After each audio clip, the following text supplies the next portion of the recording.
aujourd'hui dans le cadre d'Info Initiative qui voit autrement la République démocratique du Congo. Mesdames, Messieurs, bienvenue.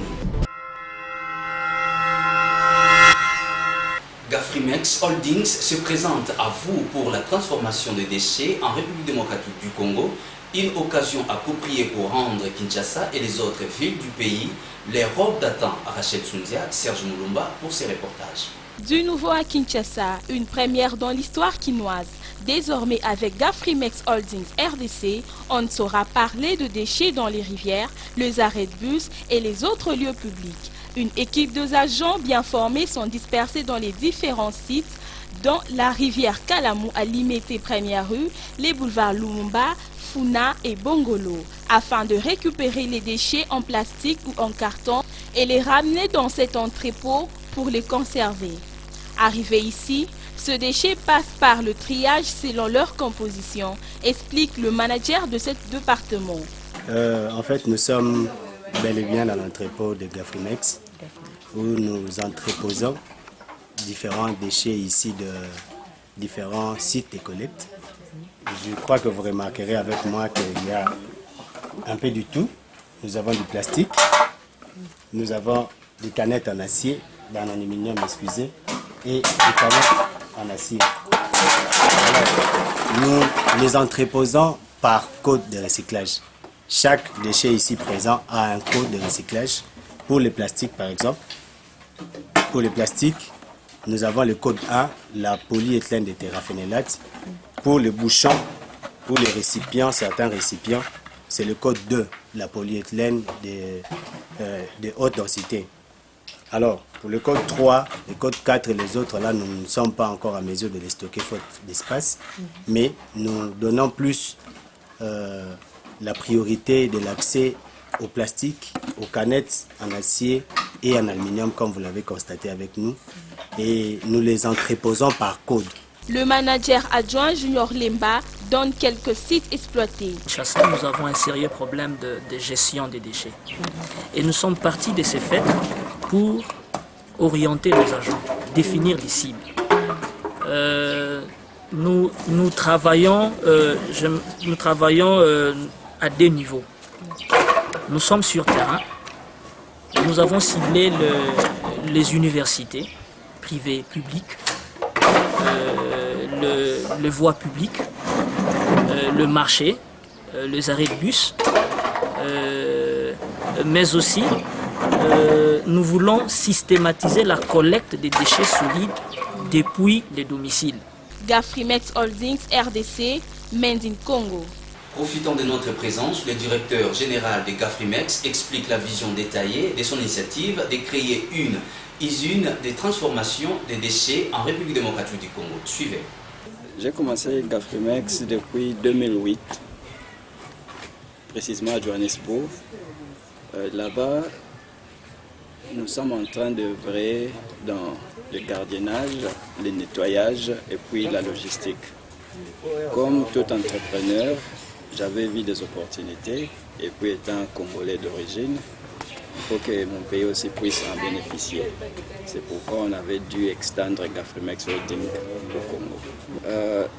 Nous sommes en train d'envisager une entreprise à l'échelle internationale, de telle sorte que Gafrimex au Congo soit une entreprise de référence s'il faut parler du recyclage, la gestion des déchets, que Gafrimex soit de référence. À part le recyclage, nous avons aussi des objectifs à atteindre par rapport à l'agro-industriel et puis soutenir surtout le chef de l'État avec la révolution de la modernité. Je pense que le recyclage nous préoccupe beaucoup parce que, étant qu'entrepreneur, nous avons vu l'opportunité et puis les besoins que le gouvernement avait pour traiter la gestion, par exemple, des déchets. Voilà pourquoi nous nous sommes focalisés, bien nous avons commencé là-bas. Nous voulons que Gafrimex puisse créer un centre de traitement des déchets au Congo. dans un bref délai, ou bien à venir, nous allons commencer à les retraiter ici. Il y a des équipements que nous allons nous procurer, par exemple des broyeurs, des machines à compression. On récupère les déchets, on les compresse, on va les broyer ici et puis on va les amener là où on peut les retransformer en matière première. Né des événements tragiques qu'ont suscité les expulsions de nos compatriotes du Congo d'en face, l'ONG Mouvement Patriotique de la Jeunesse Congolaise a procédé mercredi 11 février 2015 à la clôture de ses activités trimestrielles. Revivez l'événement avec Jopepe Mvumbi. La salle du Conseil national de la jeunesse, dans l'enceinte du secrétariat général de la jeunesse sur boulevard Saint-Douai, dans la commune de Kalamou, a servi le cadre le 12 février 2015 pour l'ONG Mouvement de Patriotes de la jeunesse congolaise, qui a invité plusieurs de ses membres, des autres ONG, associations ainsi que les autorités politiques et administratives à l'occasion de la présentation et clôture de ces activités trimestrielles de l'année 2014. À ce sujet, l'honorable John Kolela a exhorté le gouvernement à accomplir ses devoirs auprès de la jeunesse. S'il y a des jeunes qui se réunissent dans des mouvements pour sauver la patrie et pour l'honneur de la patrie, nous, étant que politiciens, nous ne pouvons que nous féliciter et féliciter ce mouvement, les encourager à aller de l'avant et demander aussi aux partenaires, particulièrement qui est le gouvernement, parce que c'est le gouvernement en principe qui devrait s'occuper de la jeunesse, de s'acquitter de ses responsabilités aussi vis-à-vis de la jeunesse. La jeunesse a entrepris des actions et si le gouvernement pouvait mettre la main à la pâte, aguerri, puisse connaître ses devoirs et ses droits, de sorte que l'État puisse exister. Parce qu'il n'y a pas d'État sans formation, il n'y a pas d'État sans information de la jeunesse. C'est un peu ça mon point. De son côté, un membre de cette ONG a invité tous les jeunes au réveil pour le bon.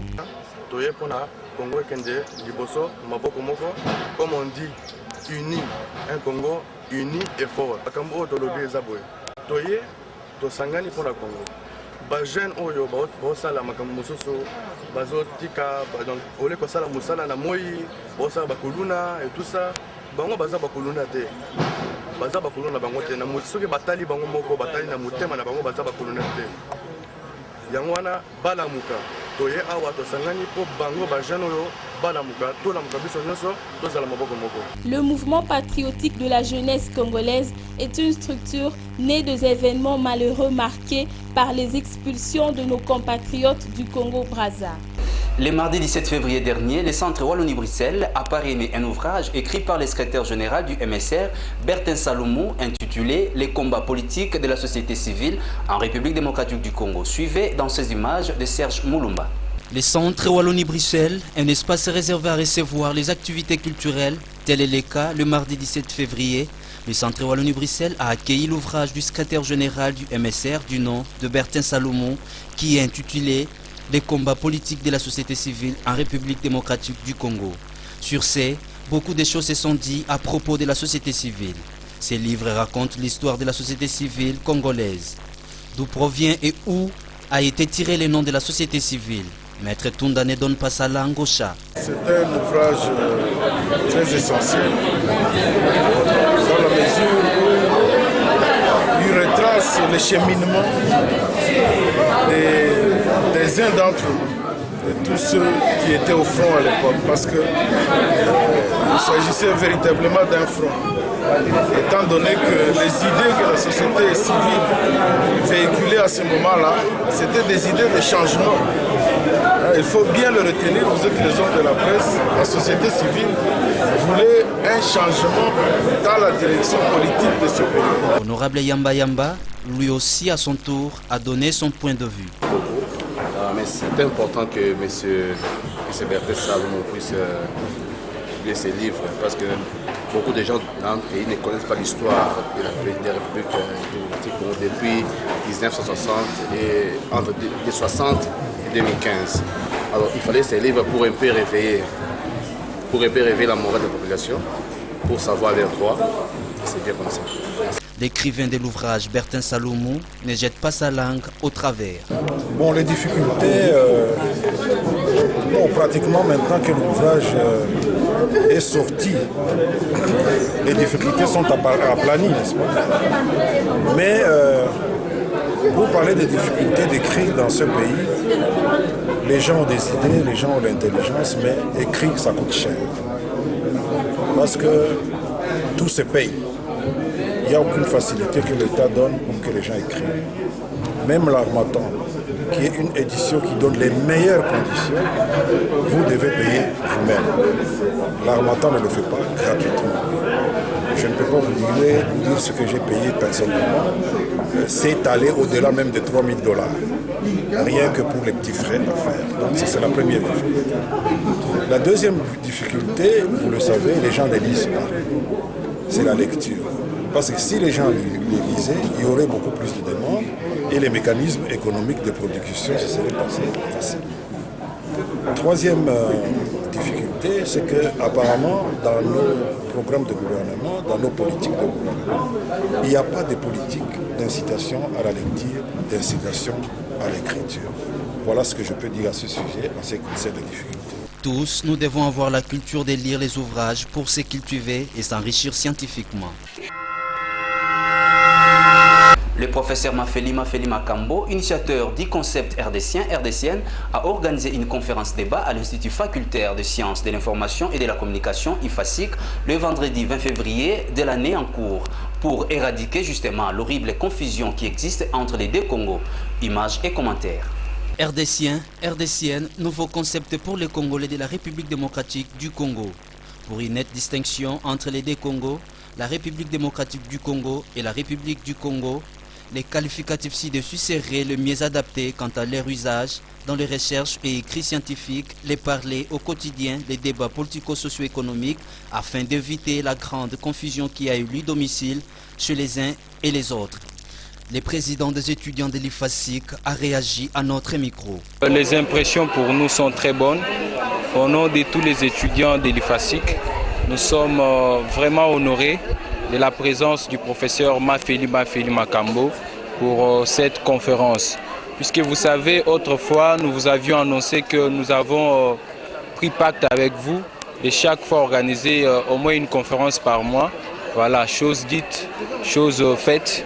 Nous sommes toujours dans cet élan-là pour, n'est-ce pas, promouvoir l'image de l'étudiant congolais. Comme je le disais encore autrefois, la réserve de l'étudiant, de l'élite de demain reste encore à l'IFASIC. Je demande aux autres collègues d'emboîter les pas. Voilà un nouveau concept que nous devons tous, n'est-ce pas, soutenir pour notre Congo de demain. Merci. Le professeur Mafeli Makambo a réagi aux questions posées par les chevronnés de la plume. Mais ma démarche consiste à séparer, ou du moins à éliminer la confusion qui existe entre nos deux Congos.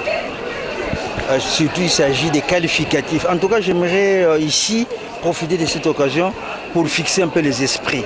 On n'a rien changé. Notre pays s'appellera toujours la République démocratique du Congo. Il n'y a pas de changement. Mais les qualificatifs congolais, nous le laissons pour nos frères et nos sœurs d'en face. Nous, on va donc utiliser la néologie RDCienne. Vous voyez, c'est juste pour faire quand même une nette distinction entre les Congolais d'en face et nous ici. Parce que ça pose problème. Imaginez-vous, lorsque vous parlez je suis joueur congolais, je suis musicien congolais, je suis journaliste congolais, ça pose problème. Le gouvernement congolais est en train de négocier avec... Mais il y a le gouvernement congolais en face. Ici, nous avons le gouvernement congolais. Il y a des joueurs congolais, il y a des musiciens congolais, mais tout ça, ça prête à confusion. Des séries de conférences sont prévues dans d'autres universités à Kinshasa et ailleurs, telles que au Congo-Brazzaville, à l'université Marie-Ngouabi et à l'université de Sorbonne à Paris, dit le professeur éminent Mafeli Makambo. Bon, là, je prépare une autre conférence qui aura lieu à l'université Marie-Ngouabi à Brazzaville, où le recteur m'attend. Je lui avais adressé le courrier, il avait accepté. Et puis, mais vous savez ce qui s'est passé, hein, les petits événements qui se sont déroulés à Brazzaville. Il m'a téléphoné pour me dire non, professeur, essayez de revoir ça, nous reprendrons contact. Donc c'est la prochaine étape, ça sera Congo-Brazza.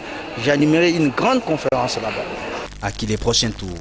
À la grande satisfaction des usagers de l'avenue Bokassa, l'OVD travaille pour la réhabilitation de cette artère séparant les communes de Kinshasa et Barumbo. Suivez ces reportages de Diopepe Mvundi pour vous en rendre compte. L'avenue Luambo-Franco, ex-Bokassa, redevient praticable en face d'Enrobé. Une initiative de l'autorité publique, question de soulager tant soit peu la douleur des usagers de cette voie publique, en état de délabrement avancé. L'avenue est saluée de deux mains par le concerné.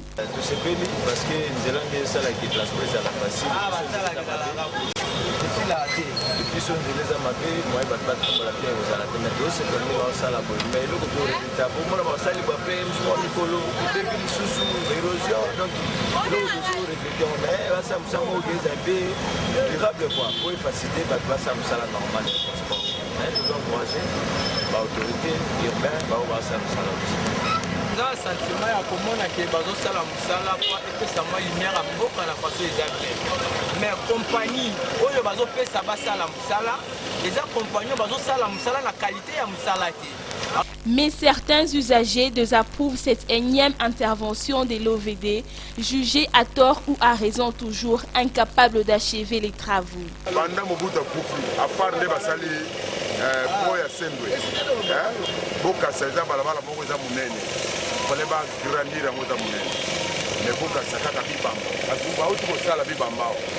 Et beaucoup de ressources, il y a un dépassé bon gouvernement et là le rôle bon et d'autres dans la source. On dans la société qui va gouverner mal bon va ça on va la bon et dans la boca de la kabamba chaque fois qu'on bibamba pas ça le rôle va faire la presse on va téléphone c'est ça le problème. Parce que on va ça la ligne. C'est tellement de aussi. On va on a gagné tout on va payer le bilan on va te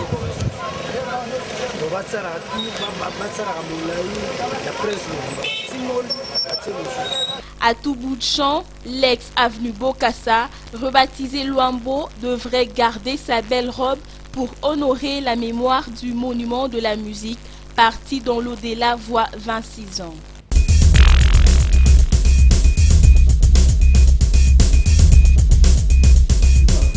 Dans la rubrique découverte d'aujourd'hui, remontons les origines de la commune de Lemba. Pour vous dire tout part du nom donné à une école initiatrice du savoir de la nature fondée par les Bakongo, Mbuta Zola, chercheur africain, nous en parle. Suivez. Lemba, en un mot, ça signifie la douceur. Lemba, c'est la douceur. Par douceur, lorsque je peux étendre ces mots, Lemba, c'est la paix. Lemba, c'est la tranquillité, la sérénité. Vous comprenez? Lemba, c'est la douceur. C'est des gens qui sont l'espace de la tribu Lemba ou l'espace du clan Lemba ont cette douceur. Et Lemba, historiquement parlant, c'est quoi? C'était les lieux où les Bakongo venaient, n'est-ce pas, pour initier les gens. C'était une école initiatique, l'école de Lemba. Et là, n'est-ce pas, vous avez les thèmes qui sont, n'est-ce pas, Mbanza, Lemba. Mbanza, c'est la vie. Lemba. C'est Mbanza Lemba signifie la vie de Lemba. Mbanza Lemba se trouve aussi à Lemba. Vous comprenez? Là, c'était une école initiatique, n'est-ce pas, où les mages Bakongo, les sages Bakongo venaient, n'est-ce pas, initier les gens à comprendre le mystère de la nature, à savoir comment vivre dans la société, comment, n'est-ce pas, se conformer avec les oiseaux, avec les animaux, avec la terre. Parce que l'homme initié, c'est celui qui sait, n'est-ce pas, être en harmonie parfaite avec la nature qui l'entoure. Voilà, maintenant dans cette école de Lemba, on initiait les gens. Voilà, le nom est resté Lemba. Et curieusement, les gens qui habitent Lemba, nous avons connu, Lemba autrefois c'était appelé quartier latin. Quartier latin, il y a des camps musiciens de Kofi a vécu à Lemba. Et les noms quartier latin, Kofi a trouvé ça dans Lemba. Quartier latin. Quartier des intellectuels. Lemba, c'est une commune, n'est-ce pas, hautement intellectualisée. Je ne dis pas que certaines communes ne sont pas intellectuelles, mais autrefois, on disait, n'est-ce pas, Lemba, parce que c'était les prolongements de Louvanium.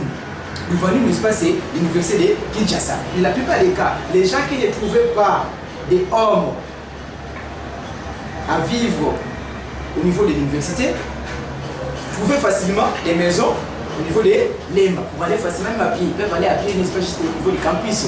Voilà pourquoi n'est-ce qu'on appelait ça quartier universitaire ou quartier latin, quartier des intellectuels. Si vous vérifiez, vous allez comprendre que Lemba, il y a plusieurs professeurs d'université. Et Info Initiative reçoit pour vous, dans sa rubrique de 10 minutes, face au public, Tracien Boma, président national de Fédération des jeunes de l'INC. Il prend langue face aux enjeux politiques de l'heure. Suivez. Dans notre magazine Info Initiative, que nous allons traiter des sujets avec Tracien Boma, qui est le président de la Fédération nationale de jeunes INC. Bonjour Tracien Boma. Bonjour, monsieur le journaliste. Merci bien. Nous allons directement aborder notre premier sujet. Il s'agit bien, nous allons parler des élections 2015-2016. Alors, la première question, avec quel œil l'INC regarde-t-il les élections de 2015-2016? Merci beaucoup, monsieur le journaliste, de m'avoir posé la question et premièrement de m'inviter à votre émission.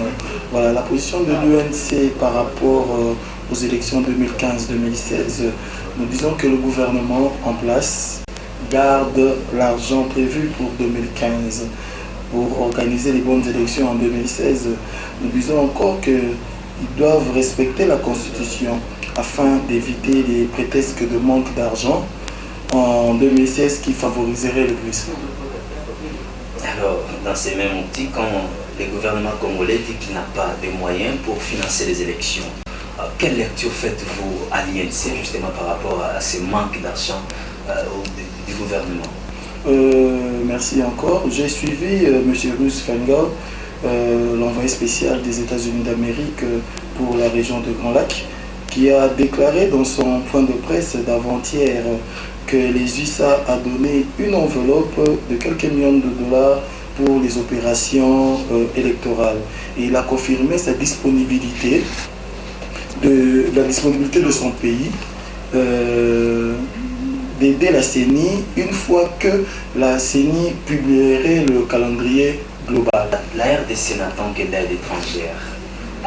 Par rapport à ça, quand nous savons tous que la main qui donne, c'est la main qui attend aussi en retour quelque chose. Cela n'influencerait pas quelque chose quand les étrangers vont financer ces élections.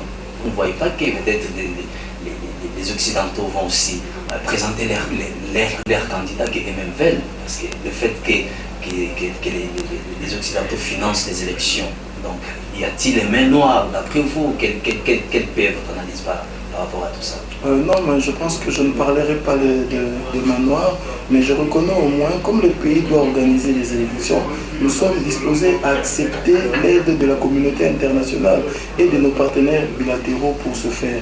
Parce que, qu'on se le dise aussi, connaissant le budget de notre pays, connaissant le moyen aujourd'hui financier par rapport aux élections, même par rapport à la CD, nous sommes vraiment dans l'incapacité aussi de pouvoir organiser les élections. Alors, il serait mieux d'accepter l'aide de la communauté internationale.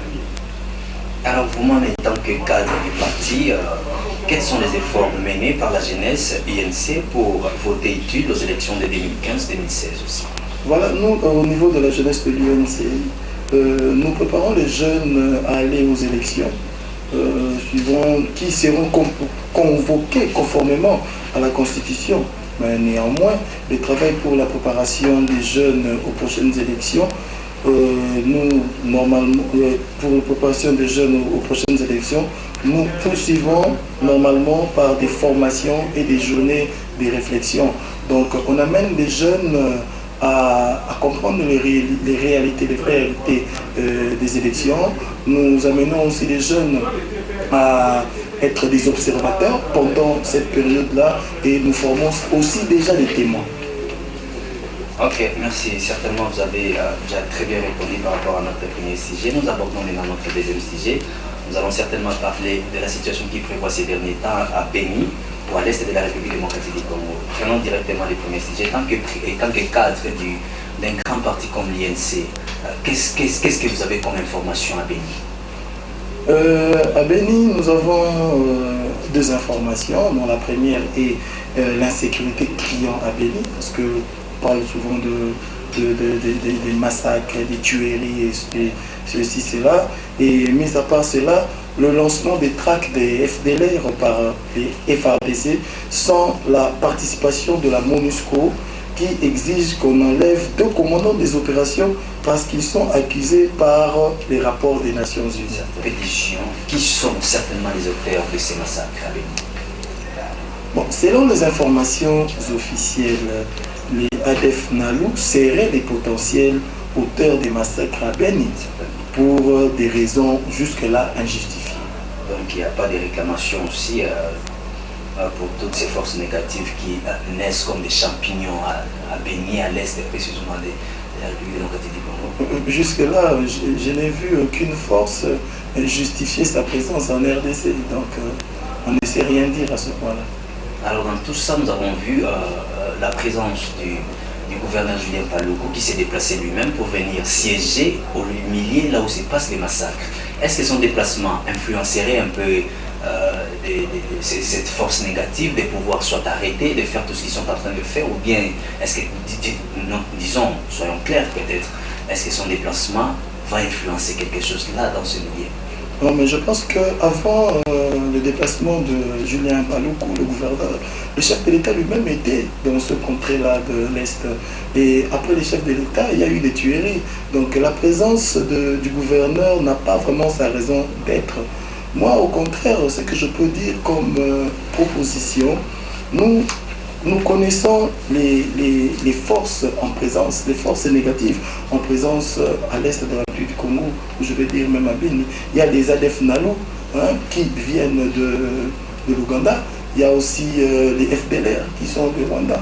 Pourquoi ne pas organiser notre diplomatie afin d'aller voir nos voisins rwandais et nos voisins ougandais parler de cette situation? Dans les discours de l'État de la Nation, du chef de l'État, qui a quand même reconnu la faiblesse de nos services de renseignement.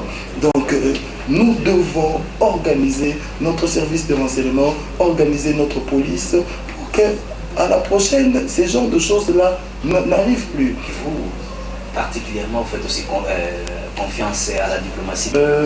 En tout cas, par rapport à votre question, j'aimerais vous dire ceci. Nous avons eu les cours de la diplomatie. J'ai été enseigné par un grand professeur, le professeur Bioya Maputo, qui nous disait toujours un bon ministre des Affaires étrangères, c'est celui qui consulte la carte du monde chaque jour.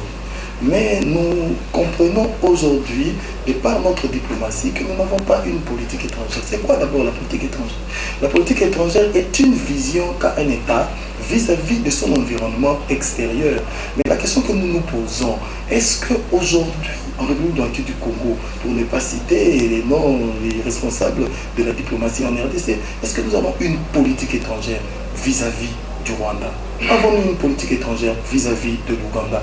Même une politique étrangère vis-à-vis du Congo-Brazzaville? Je pense que non, parce qu'on ne le sent pas.